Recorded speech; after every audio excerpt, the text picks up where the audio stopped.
Welcome to You Can Do It. This is part of the mini series Gen 2. Particularly this one is an N14 engine, but we're doing a full refresh, which is new piston rings and full rebuild of the engine. But anyway, this video is in particular about the link pipe.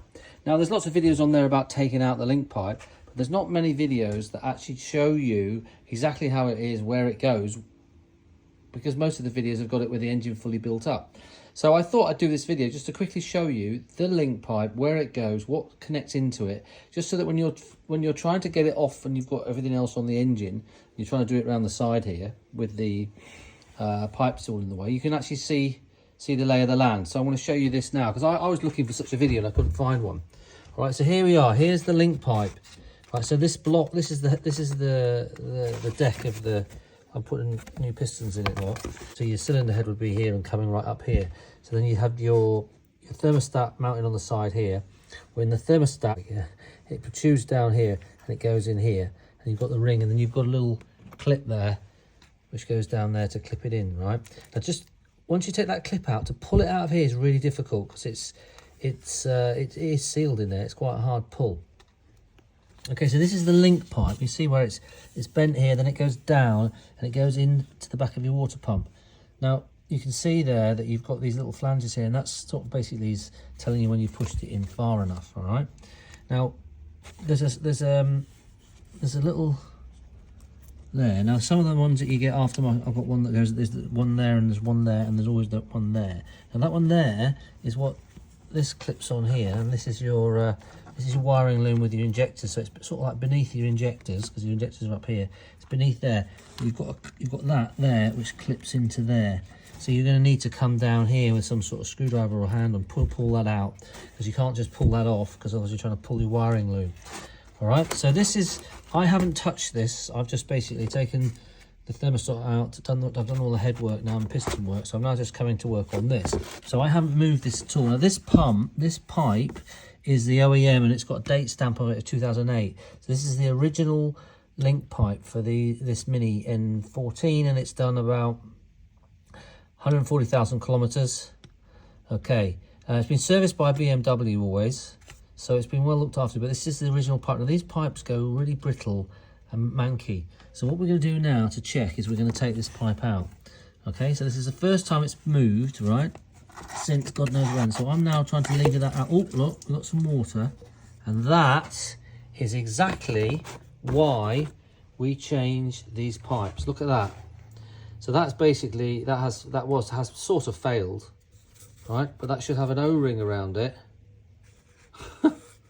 Look, and can you see that that's broken?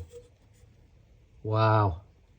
Look at that. So what happens with those? That breaks off, that gets hot, because the water obviously gets hot, cold, and it just gets brittle and it breaks. So that's now inside the water pump, or inside that opening, which I'll have a look at in a minute. But that means, so look, that was just bound to fail at any moment.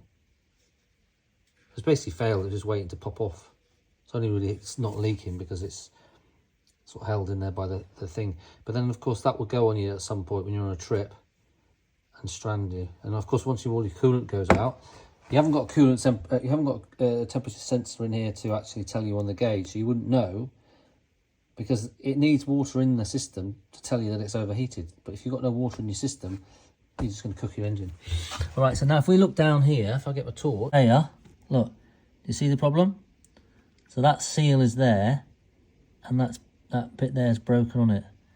So what we're going to do is we're going to take that plastic bit out and the seal. So let me do that now.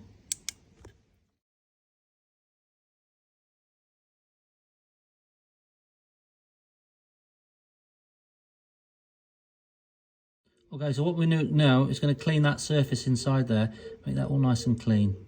Right, here's my new pipe I'm going to put on. This is a L-ring one, aftermarket L-ring one. Now, the thing is, the really important thing here is, this is the aftermarket one, but the thing is you have to go and buy the original BMW O-ring, because it's a very special size. It's 3.35 as opposed to 3.5, which is a sort of standard size. The one that you get, the O-ring you get on an aftermarket pipe, is a standard 3.5 millimeter thick ring, which is too thick, because the ring this has been designed for is a 3.35. That's the number there for the ring. So get that ring there, that's the number of the thing. And then you put that on your aftermarket pipe and it'll work. But if you don't do that, you'll have a nightmare with your aftermarket pipe. Okay?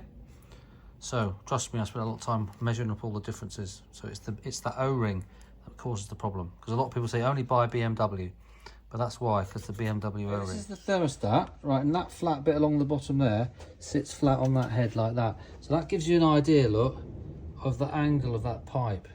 So it's not like that, it's like that, yeah? So there's a slight twist to it as well. So it goes in and with a twist. So according to this, that line, that's the sort of join line for the two parts, is sort of off quite a bit. Right, and it's really difficult to get it into there. So I put a little bit of grease on the O-ring. That's the only way I can get it into there. I'm going to reuse this thermostat because it's only 3 years old. So, there you are. Alright, so I'm going to put a bit of grease on that end there. Right, so let's try and do this as if you're doing it underneath, yeah? So like, there's the pipe, I put a little bit of grease on there. I'm going to get it into there, right? Now, this is why that O-ring makes such a big difference. You've got to get the right O-ring because it's a really tight fit. Well, I can't push that in by hand. So you need, I think you use the force of clamping up that end. But I'm going to have a go at trying to get that in. So let me have a go. She's in there nicely. Now the technique to get that in, I'll show you in a second. Well, that's gone in there nicely. Make sure you put your hand underneath it here. Make sure you haven't got a bit of rubber that's stuck out. So she's in there nice and fast. Put that in, is if that's the pipe, I'll put that like a little bit in there, then like that. If you try and put it straight in like that, it's just really difficult. So you get like, just get a little bit off, so one side nips, one side of the rubber goes in a little bit, and then leave, while you're pushing that way, lever this that way, and then it pops in. Okay, good luck with that. So I've now put that on just a chest, and it's all level, so it's all in the right place. So I can now take that back out and continue with my rebuild. But this is the aftermarket pipe. Now everyone says you've got to use the BMW one. I'm going to test this aftermarket one with the genuine BMW O-ring, and I think you'll find that's absolutely fine. So the secret is the O-ring. I was trying to have a look before I did this strip down and refresh. I was trying to find out exactly what was involved in that. And every video I see, no one shows you a clear video of what's going in where, because it's always got stuff in, you know, the inlet manifold there, or they're doing it like this in the engine bay, and they're all saying, oh, just put it under there and pop it in. That is nowhere near that easy. So there's a lot of editing being done in there. That's a difficult job. I personally would take the inlet manifold off, and I might even take the injectors out, and then just do that a bit easier. But anyway, yeah, so I hope this has helped. Just remember, you can do it, and see you on the next video.